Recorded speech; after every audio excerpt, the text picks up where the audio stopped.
प्यारे बच्चों, नमस्कार। आज हम समष्टि अर्थशास्त्र का दूसरा चैप्टर प्रारंभ करने जा रहे हैं। समष्टि अर्थशास्त्र की मूलभूत धारणाएं, some basic concept of macro economics. इसके अंदर हम वस्तुओं के विभिन्न प्रकारों के बारे में और उनके महत्व के बारे में पढ़ेंगे। मुख्य रूप से वस्तुएं दो प्रकार की होती हैं, अंतिम वस्तुएं और मध्यवर्ती वस्तुएं। अंतिम वस्तुएं किसे कहते हैं? अंतिम वस्तुएं वे वस्तुएं हैं जो उत्पादन परिसीमा से बाहर जा चुकी होती हैं और अंतिम प्रयोग के लिए तैयार हैं, जैसे कपड़ा, जूते, डबल रोटी। यानी अंतिम वस्तुएं वे वस्तुएं हैं जो उत्पादन परिसीमा से बाहर हो चुकी होती हैं और वो अंतिम प्रयोग के लिए तैयार होती हैं। उनकी पुनः बिक्री संभव नहीं होती है और देश की राष्ट्रीय आय में केवल अंतिम वस्तुओं को ही शामिल किया जाता है।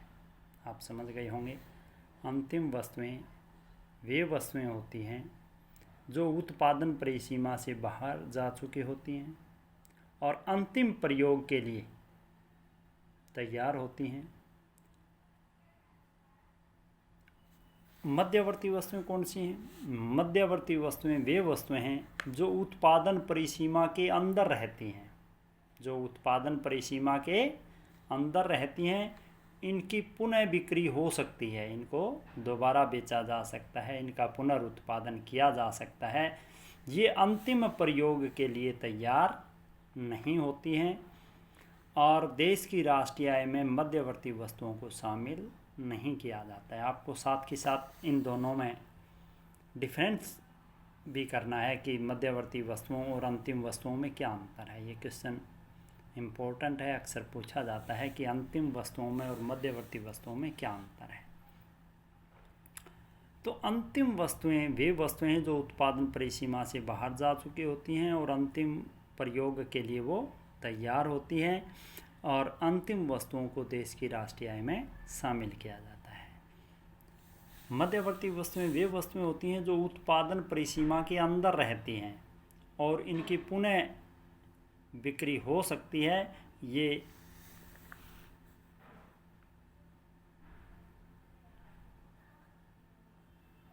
पुनः बिक्री हो सकती है और ये अंतिम प्रयोग के लिए तैयार नहीं होती हैं। अंतिम वस्तुएं जो है वो दो प्रकार की होती हैं, उपभोक्ता वस्तुएं, अंतिम उपभोक्ता वस्तुएं और अंतिम उत्पादक वस्तुएं या पूंजीगत वस्तुएं। अंतिम उपभोक्ता वस्तुएं, अंतिम उत्पादक वस्तुएं। उत्पादक वस्तुओं को हम पूंजीगत वस्तुएं भी कहते हैं। अंतिम उपभोक्ता वस्तुएं, अंतिम उपभोक्ता वस्तुएं वे वस्तुएं होती हैं जो उपभोक्ता की आवश्यकता को प्रत्यक्ष रूप से संतुष्ट करती हैं।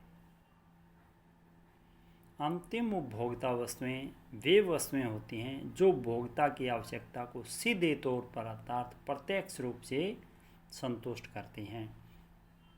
जैसे हम भूख लगी हुई है, खाना खाते हैं, खाना खाते ही हमारी आवश्यकता सीधे तौर पर, रोटी से हमारी आवश्यकता सीधे तौर पर संतुष्ट हो रही है। तो रोटी क्या है? अंतिम उपभोक्ता वस्तुएं जो हमारी आवश्यकता को सीधे तौर पर प्रत्यक्ष रूप से संतुष्ट कर रही हैं। तो अंतिम उपभोक्ता वस्तुएं वे वस्तुएं होती हैं जो उपभोक्ता की आवश्यकता को प्रत्यक्ष रूप से सीधे तौर पर संतुष्ट करती हैं, उन्हें हम अंतिम उपभोक्ता वस्तुएं कहते हैं। दूसरा है अंतिम उत्पादक वस्तुएं या पूंजीगत वस्तुएं। उत्पादक वस्तुएं या पूंजीगत वस्तुएं वे वस्तुएं होती हैं जो उपभोक्ता की आवश्यकता को अप्रत्यक्ष रूप से संतुष्ट करती हैं। या पूंजीगत वस्तुएं, उत्पादक वस्तुएं वे वस्तुएं होती हैं जो दूसरी वस्तुओं को बनाने में सहायक होती हैं, आप ये भी कह सकते हैं। उत्पादक वस्तुएं वे वस्तुएं होती हैं या पूंजीगत वस्तुएं वे वस्तुएं होती हैं जो दूसरी वस्तुओं को बनाने में सहायक होती हैं। जैसे मशीनें हैं, मशीन जो है वो उत्पादक वस्तु, इससे दूसरी वस्तु बनाई जा सकती है।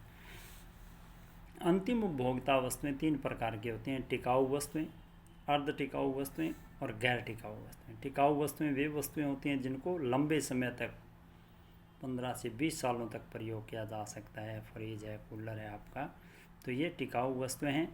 अर्ध टिकाऊ वस्तुएं वे वस्तुएं होती हैं जो अपने 2-3 साल तक, 2 साल तक जिनको आप प्रयोग कर सकते हैं।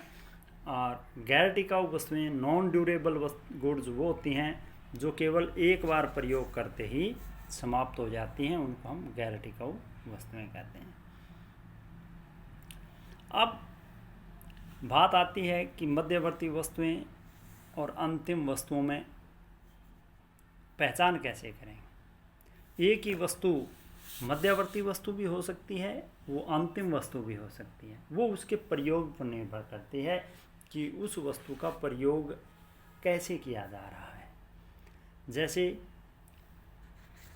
अगर बिस्कुट बनाने के लिए चीनी का प्रयोग किया जा रहा है तो वो मध्यवर्ती वस्तु है। अगर हम चीनी का प्रयोग कर रहे हैं, बिस्कुट बनाने के लिए चीनी का प्रयोग कर रहे हैं, तो चीनी का ये मध्यवर्ती वस्तु है चीनी। अगर उसी चीनी को आप चाय में डाल करके प्रयोग कर रहे हैं, चाय में डाल करके पी रहे हैं, तो वो जो है अंतिम वस्तु है। जब अगर चीनी को बिस्कुट बनाने के लिए प्रयोग किया जा रहा है तो चीनी मध्यवर्ती वस्तु है। अगर चीनी को चाय बनाने के लिए प्रयोग किया जा रहा है तो वो अंतिम वस्तु है।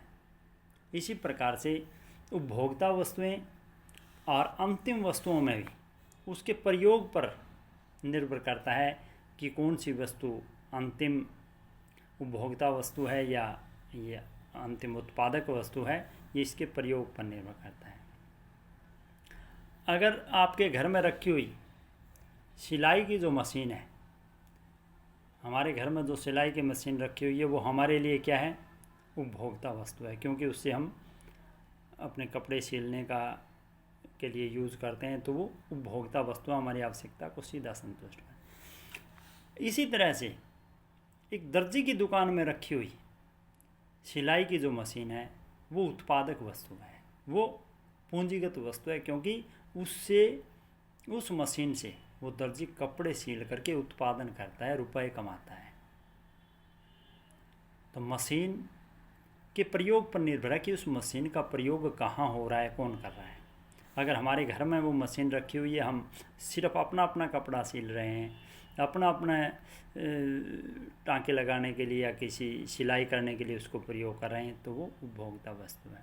अगर वही जो मशीन है वो दर्जी की दुकान में रखी हुई है और वो दर्जी उससे जो है कपड़े सिलने का काम करता है, तो वो उत्पादक कार्य कर रहा है। उस मशीन का उत्पादक तरीके से, पूंजीगत तरीके से प्रयोग हो रहा है, वो उत्पादन में सहायक हो रही है, इसलिए वहाँ उस मशीन को उत्पादक वस्तु या पूंजीगत वस्तु कहा जाएगा। तो ये कुछ धारणाएं थी जिनको हमने समझने का प्रयास किया।